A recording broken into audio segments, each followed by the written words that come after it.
Jannick, quelle perception as-tu maintenant du corps, des pensées, des émotions? Les pensées, ce ne sont que des histoires du personnage. Ce sont des créations que le personnage s'est fait ou l'ego si c'est plus clair avec ça.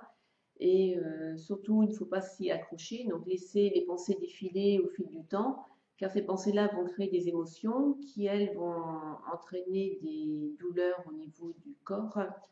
Et c'est de même pour les peurs. Derrière une émotion, il y a une peur.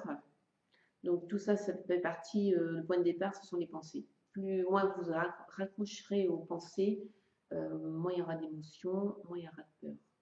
On peut dire quelque part que c'est du virtuel. Tout ça, c'est virtuel, c'est une illusion que le personnage se fait et il y croit quand même. Mais c'est qu'une illusion totale.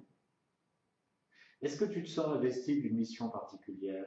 Non, j'ai pas de mission particulière, je suis le mouvement de la vie, je vais où la vie m'amène, je pose des actes sans me poser de questions existentielles.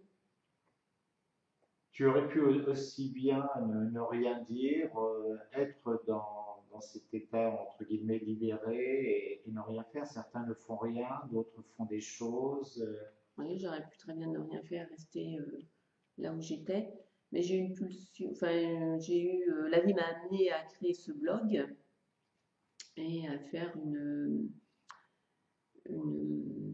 des rencontres aussi avec des personnes. Comment envisages-tu une journée ou un week-end en petit groupe?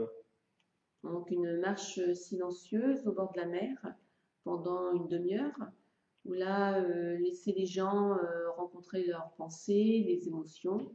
À la suite de cette marche, faire un échange de questions-réponses. Tout ça sur une journée. Tu envisages de faire ça, je crois, en septembre à la Turballe et balade à Pingron sur la plage. Oui, tout à fait. Merci, Jannick.